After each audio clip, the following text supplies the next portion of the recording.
La porte était fermée, la chose allait l'attraper. Il ferma les yeux et se sentit pris dans les immenses mains d'une énorme chose, avant de tomber dans les pommes.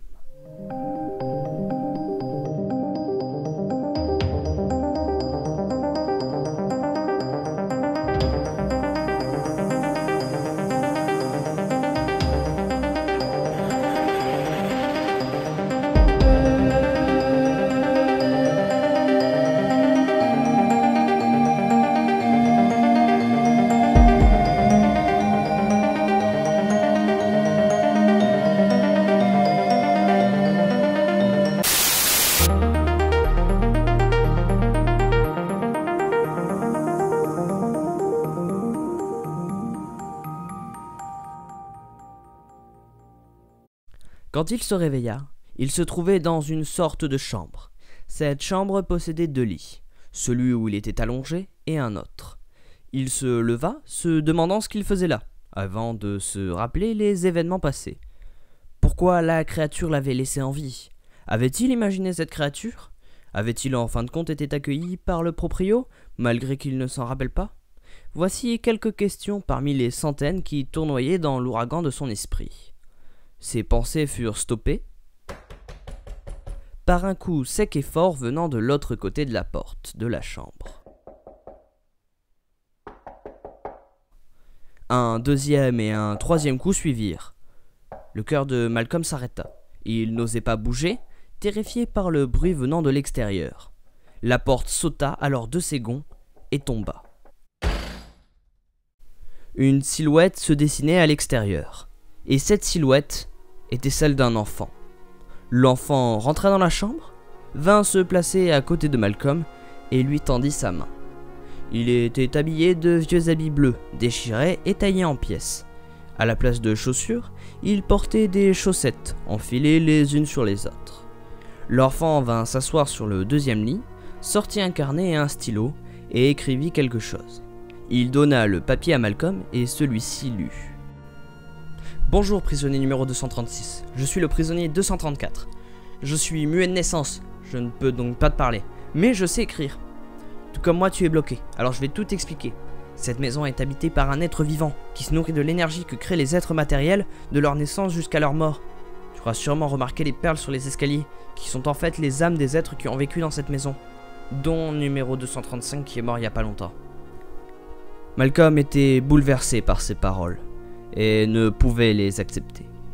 234 sortit alors de nouveau le stylo et le carnet et écrivit encore quelque chose. Je sais, ça doit te faire un choc. Moi aussi j'ai été chamboulé quand je l'ai appris.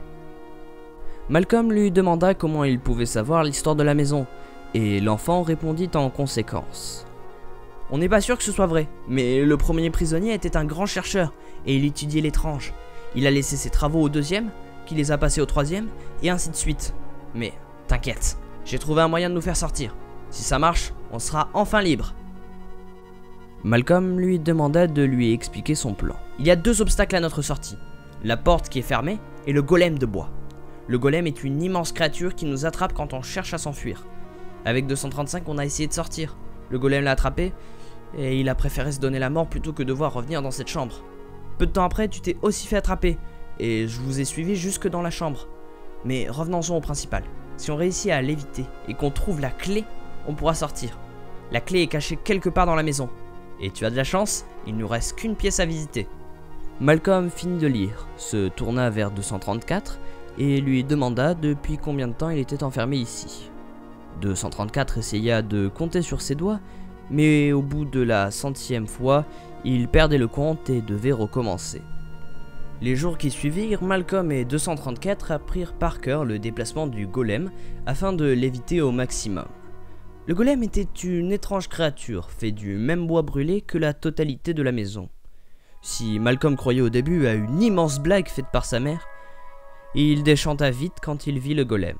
Celui-ci semblait vivant, et pourtant ne l'était en aucun point. S'il s'en sortait, il en parlerait à sa mère pendant tout le reste de son existence. Il ferait des livres, des enquêtes, il en ferait son métier. Bref, le golem le fascinait. Mais en même temps, le terrifiait au plus haut point. Car si une créature comme celle-ci existait, bien pire pouvait exister. Quelque temps après son réveil, Malcolm et 234 étaient parfaitement prêts. Ils restèrent dans la chambre le temps que le golem fasse sa ronde habituelle. Une fois le golem éloigné, les deux se faufilèrent vers la salle contenant la clé. Mais à leur grande surprise, le golem était devant la salle de la clé, ce qui n'était pas normal. Le golem a dû comprendre ce qu'on tramait. Ce n'est pas grave, je vais l'occuper. Toi, tu rentres dans la salle et tu récupères la clé, écrivit 234. 234 s'était imposé comme le naturel chef d'équipe. Malgré qu'il soit plus petit que Malcolm, il était un fin stratège. Malcolm répondit donc sans faire d'objection. 234 vint alors voir le golem. Celui-ci le repéra immédiatement et se mit à essayer de l'attraper. Mais autre des qualités de 234, il était rapide. L'accès à la salle était désormais libre. Malcolm se rapprocha et ouvrit la porte. Il s'engouffra dans la salle sombre. Et il continua à avancer dans le noir. La pénombre, encore et encore, dans un interminable soupir. Il avançait dans le noir, et de grands bâtiments se dessinaient à l'horizon, devenant plus clairs encore et encore. Une fois assez proche, Malcolm comprit où il était. Une fête foraine, mais pas n'importe quelle fête foraine. La fête foraine. Au fond, Malcolm l'aperçut. Lui, l'être qui hantait ses nuits, son cauchemar, sa pire terreur. Lui, le clown de la fête foraine. Il s'avançait petit à petit vers Malcolm, et à son cou, il y avait la clé, et à sa main, un sabre. Il était bientôt face à Malcolm, mais Malcolm ne bougeait pas. Il devait agir pour se sauver et sauver 234. Alors il le ferait, coûte que coûte, et s'il devait mourir pour ça, qu'il en soit ainsi. Le clown de la fête était maintenant stoppé à côté de lui. Il leva sa main et son sabre haut vers le ciel. Il allait s'abattre sur son ennemi. Mais à la dernière seconde, Malcolm se jeta sur sa peur, sur sa terreur, la renversa de toute sa haine accumulée au fil des années et arracha de son cou la clé. À ce moment-là, tout autour de lui s'accéléra. Il vit en boucle toutes ses peurs, puis le golem.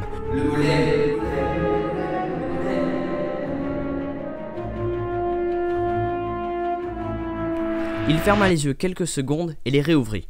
Cette fois, il y avait aussi le golem. Mais lui était bien réel, et il bloquait sous ses bras le vrai 234. 234 essayait tant bien que mal de déstabiliser la créature, mais rien n'y faisait. Hébété, Malcolm mit quelques secondes avant de réagir. Que pouvait-il faire? Une feuille tomba alors sur les pieds de Malcolm. Celle-ci venait du carnet de 234. Et il était écrit « Cours! Laisse-moi et cours !» Malcolm regarda encore une dernière fois le visage de 234, qui lui fit un clin d'œil, puis se mit à courir vers les escaliers. Derrière lui, il entendait des bruits de pas secs et rapides. Une fois arrivé à l'escalier, Malcolm ne regarda pas derrière lui.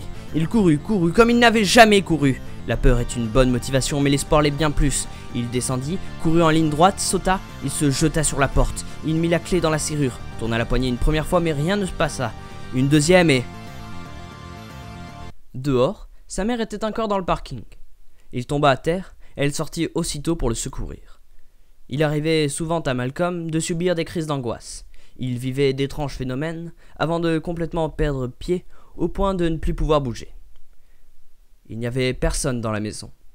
Des voyous avaient créé un faux séjour sur l'appli que la mère de Malcolm utilisait.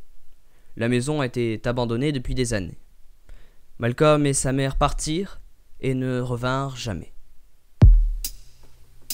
Pourtant, une semaine plus tard, une voiture vint se garer au même endroit que celle des Jordan. Elle resta immobile pendant quelques minutes avant qu'une femme n'en sorte. Cette femme vint taper à la porte.